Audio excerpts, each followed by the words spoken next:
오늘 우리에게 주시는 하나님의 말씀 마태복음 18장 21절로 35절까지의 말씀입니다. 그때 베드로가 예수께 와서 물었습니다. 주여, 제 형제가 제게 죄를 지으면 몇 번이나 용서해야 합니까? 7번까지 해야 합니까? 예수께서 대답하셨습니다. 내가 너희에게 말한다. 7번만 아니라 70번씩 7번이라도 용서해야 한다. 그러므로 하늘나라는 마치 자기 종들과 빚을 결산하려는 왕과 같다. 왕이 결산을 시작하자 1만 달란트 빚진 사람이 왕 앞에 나오게 됐다. 그런데 그는 빚 갚을 돈이 없었기 때문에 주인은 그 종에게 그 자신과 아내와 자녀와 전 재산을 팔아 갚도록 명령했다.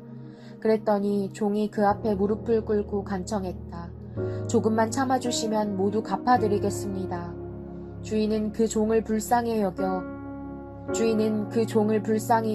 그를 놓아주고 빚을 없애주었다. 그러나 그 종은 밖으로 나가 자기에게 100데나리온 빚진 동료 종을 찾아냈다. 그는 동료의 멱살을 잡으며 빚진 돈을 갚아라 하고 말했다. 그의 동료가 무릎을 꿇고 애걸했다. 조금만 참아주게, 내가 다 갚겠네. 그러나 그는 참지 못하고 가서 빚을 다 갚을 때까지 동료를 감옥에 가두어 버렸다. 이 일을 본 다른 동료 종들은 너무 기가 막혀서 주인에게 가서 이 일을 낱낱이 일러 바쳤다. 그러자 주인은 그 종을 불러서 말했다. 이 악한 종아, 네가 나에게 애원하기에 내가 내 빚을 모두 없애주었다. 내가 너를 불쌍히 여긴 것처럼 너도 내 동료들을 불쌍히 여겼어야 하지 않았느냐. 그 주인은 화가 나서 그 종을 감옥 관리들에게 넘겨주며 빚진 것을 다 갚을 때까지 감옥에 가뒀다.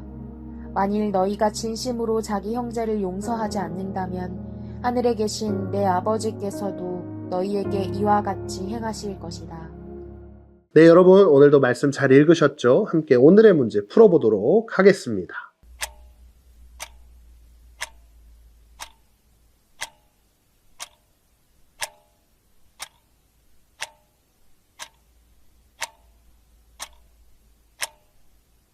할렐루야! 오늘 토요일 큐티 자리에 오신 여러분들을 주님의 이름으로 환영하고 축복합니다. 오늘도 꾸준히 큐티하는 여러분들을 진심으로 응원하고 싶어요. 그리고 축복해주고 싶어요. 끝까지 우리가 말씀을 묵상하는 이유는 바로 하나님과 함께 하기 위해서, 그리고 하나님의 말씀대로 살기 위해서라는 것을 기억하면서 오늘도 함께 말씀을 묵상하도록 하겠습니다. 오늘 베드로는 예수님께 묻기 시작하고 있어요.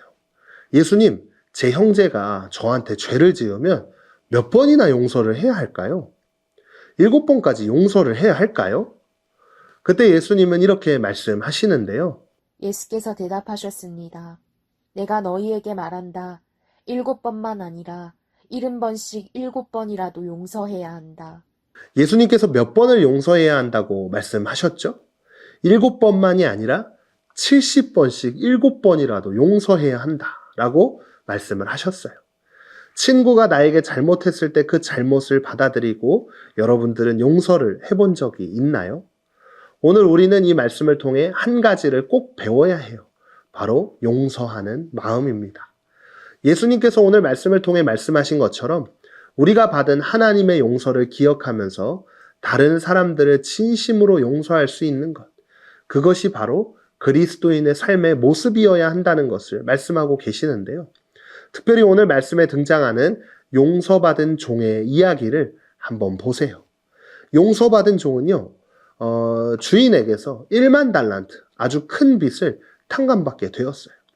주인이 그 종을 불쌍히 여기고 그를 살려준 것이었는데요. 그런데 그 용서받은 종이 주인의 집을 떠나 밖으로 나가서 걸어가고 있는데 자기에게 100데나리온을 빚진 한 사람을 찾게 된 거였어요. 그리고 그 용서받은 종은 100데나리온을 빚진 사람을 향해 이렇게 이야기하기 시작합니다. 그러나 그 종은 밖으로 나가 자기에게 100데나리온 빚진 동료 종을 찾아냈다. 그는 동료의 멱살을 잡으며 빚진 돈을 갚아라 하고 말했다. 자신은 1만 달란트라는 큰 빚을 탕감받고 용서를 받았는데 그 은혜는 잊어버리고 자신에게 빚진 사람에게 가서 용서를 베풀지 못한 것을 보고 어떻게 되었나요? 그 주인은 화가 나서 그 종을 감옥 관리들에게 넘겨주며 빚진 것을 다 갚을 때까지 감옥에 가뒀다. 만일 너희가 진심으로 자기 형제를 결국 다시 감옥으로 들어가게 되는 심판을 당하게 된 이야기. 바로 오늘 말씀에 기록되어 있죠. 오늘 이 말씀 또한 우리에게 아주 큰 교훈을 알려주고 있어요. 앞서 전도사님이 친구가 잘못했을 때 친구를 용서해 본 적이 있냐고 물어봤죠. 여러분들 진짜 그런 적이 있었나요? 오늘 말씀을 깨닫고 난 이후에는 우리는 이제 친구가 아무리 우리에게 잘못한다고 하더라도 용서할 수 있어야 돼요. 왜요? 우리도 용서받지 못할 죄를 예수 그리스도를 통해 용서받았잖아요. 그러니까 우리도 용서하는 삶을 살아야 돼요. 죄로 인해 심판을 받아 지옥에 갈 수밖에 없는 우리를 십자가에서 우리를 대신하여 죽어주신 예수님, 그분을 기억할 때 과연 우리가 용서하지 못할 사람이 어디 있을까요? 그래서 오늘 말씀 제목처럼 우리가 받은 용서를 기억할 때 우리는 용서하는 삶을 살 수 있다는 것을 기억했으면 좋겠습니다. 그리고 하나님이 기뻐하신 사람으로 세워지는 다니엘 소년부가 되기를 소망하며 오늘도 옆장 셀프 큐티 부분을 보며 함께 결단하기를 소망하는데요. 특별히 주일을 앞둔 토요일 우리의 마음을 담아 예배를 준비하는 모두가 되었으면 좋겠습니다. 할렐루야.